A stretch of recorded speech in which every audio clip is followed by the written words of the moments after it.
Antarctica बर्फ से भरा हुआ इतना बड़ा कॉन्टिनेंट है जिस पर 5 किलोमीटर की गहराई तक सिर्फ बर्फ ही बर्फ है। इतनी ज्यादा बर्फ और वो भी 1.5 करोड़ किलोमीटर तक फैली हुई, यानी एंटार्क्टिका का साइज अमेरिका से भी काफी ज्यादा बड़ा है। भले ही जून जुलाई की गर्मियों का मौसम हो, लेकिन एंटार्क्टिका का टेम्परेचर पूरा साल -50 डिग्री सेंटीग्रेड से -90 डिग्री सेंटीग्रेड तक रहता है। इस शदीद तरीन ठंड की वजह से ही यहाँ जिंदगी की उम्मीद बहुत ही कम है, लेकिन उसके बावजूद भी पूरे एंटार्क्टिका में 400 से भी ज्यादा लेक्स डिस्कवर हो चुकी हैं, जो बर्फ की लेयर के नीचे छुपी फॉलो होता है और ना ही यहाँ किसी कंट्री का कब्जा है। हत्ता के पूरे एंटार्क्टिका में सिर्फ 2 ATM मशीन्स लगी हुई हैं। कई लोगों का मानना है कि एंटार्क्टिका की बर्फ के नीचे कई राज पोशीदा हैं। कुछ का तो ये भी मानना है कि बर्फ से ढके हुए इस मिस्टीरियस कॉन्टिनेंट के नीचे एक अलग ही दुनिया बसती है जहां एलियंस का राज है। लेकिन रिसर्चर्स और आर्कियोलॉजिस्ट इस मिस्टीरियस कॉन्टिनेंट के पोशीदा राजों को फाश करने के लिए दिन रात मेहनत कर रहे हैं। इन्होंने यहाँ चंद ऐसी चीजें भी तलाश की हैं जिनको देखकर साइंस भी हैरान रह जाती है। और आज आप देखेंगे एंटार्क्टिका की बर्फ के अंदर से मिलने वाली चंद हैरत अंगेज चीजें। तो आइए शुरू करते हैं।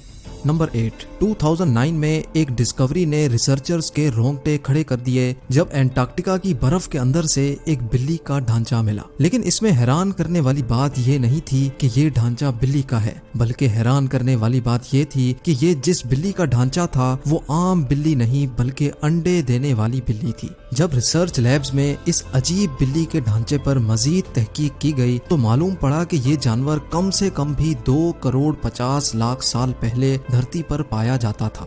नंबर 7, 2014 में आर्कियोलॉजिस्ट को एंटार्क्टिका से इंतहाई हैरान कर देने वाली इंसानी खोपड़ियां मिली। पहली हैरानी की बात यह थी कि एंटार्क्टिका में ये मिलने वाली पहली इंसानी खोपड़ियां थी, और दूसरी हैरानी की बात इन खोपड़ियों की शेप थी। जी हाँ, नॉर्मल खोपड़ियों के मुकाबले में ये खोपड़ियां काफी अलग दिखती थीं क्योंकि इनके सर जरूरत से भी ज्यादा बाहर निकले हुए थे। साइंसदानों का मानना था कि खोपड़ियों की ऐसी शक्ल बचपन से ही अजीब आदतों की वजह से बनती है, और ये आदतें हजारों साल पहले एंशिएंट सिविलाइजेशन में अपनाई जाती थीं। इस तरह की खोपड़ियां आर्कियोलॉजिस्ट को इजिप्ट और पेरू से भी मिल चुकी हैं, तभी उनका शक है कि शायद हजारों साल पहले एंटार्क्टिका में भी लोग बसते थे और उनका कुछ न कुछ रिलेशन एंशिएंट इजिप्ट सिविलाइजेशन से जरूर होगा।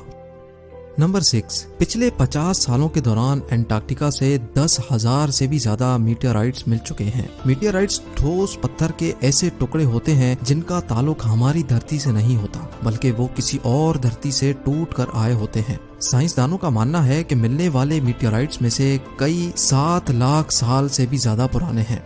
वैसे तो ये पता लगाना बहुत ही मुश्किल है कि इन मीटियोराइट्स का ताल्लुक किन सितारों या प्लेनेट से है, लेकिन 2002 में एंटार्क्टिका पर गिरने वाला एक छोटा मीटियोराइट 2015 में डिस्कवर किया गया था, और साइंस का मानना है कि ये कहीं और से नहीं बल्कि मार्स से टूटकर आया है, क्योंकि इस मीटियोराइट के अंदर ऐसे बैक्टीरिया थे जो मार्स पर पाए जाते हैं। नंबर 5, एंटार्क्टिका में बर्फ की गहराई 5 किलोमीटर डीप है और ये पूरा कॉन्टिनेंट अमेरिका से भी बहुत बड़ा है। लेकिन साइंसदानों को यहाँ से कुछ ऐसे सबूत मिले हैं जिनको देखकर ये अंदाजा लगाया जाता है कि लाखों साल पहले ये जगह रहने के काबिल हुआ करती थी। जी हाँ, 1980 से कई आर्कियोलॉजिस्ट को यहाँ से डायनासोर्स, मोजासोर्स और प्लेजियोसोर्स के ढांचे मिल चुके हैं। इन ढांचों की साइज 36 फीट बताई जाती है, जो तकरीबन एक ट्रिपल स्टोरी बिल्डिंग के बराबर बनती है। जब हड्डियों के इन ढांचों पर मजीद तहकीक की गई तो मालूम पड़ा कि ये कम से कम भी 70 लाख साल पुराने हैं। तभी ये अंदाजा लगाया जाता है कि 70 लाख साल पहले तक एंटार्क्टिका का टेम्परेचर रहने के काबिल था, और शायद तब ये पहाड़ गहरी बर्फ से नहीं बल्कि ग्रीनरी से ढके होते होंगे। नंबर 4, वाटरफॉल्स तो हम सबने कई बार देखे हैं, लेकिन एंटार्क्टिका में टेलर ग्लेशियर के मकाम पर एक पॉइंट ऐसा भी है जहां वाटरफॉल नहीं बल्कि ब्लड फॉल होता है। 1911 में टेलर नामी एक साइंटिस्ट ने पहली बार इस ब्लड फॉल को डिस्कवर किया था। कई सदियों तक यही माना जाता था कि वाकई इस ग्लेशियर के अंदर से खून बहता है, लेकिन मॉडर्न साइंस ने जब इस पर मजीद रिसर्च की तब उनको जो मालूम पड़ा वो इससे भी ज्यादा हैरत अंगेज था। जी हाँ, मालूम पड़ा कि इस ग्लेशियर के नीचे एक बहुत बड़ा पानी का डैम है, लेकिन इसमें मौजूद पानी की खास बात यह है कि इसमें सी वाटर से भी 3 टाइम्स ज्यादा सॉल्ट है, जिसकी वजह से ये फ्रीज नहीं होता। साथ साथ इस पानी में पहाड़ों से निकलने वाला आयरन भी मौजूद है। किसी एक पॉइंट से जब ये पानी ग्लेशियर से बाहर निकलने की करता है तो हवा में मौजूद ऑक्सीजन पानी के आयरन से मिक्स होकर आयरन ऑक्साइड बन जाता है और उसका कलर रेड हो जाता है और इसी वजह से हमें ये पानी रेड कलर का दिखता है।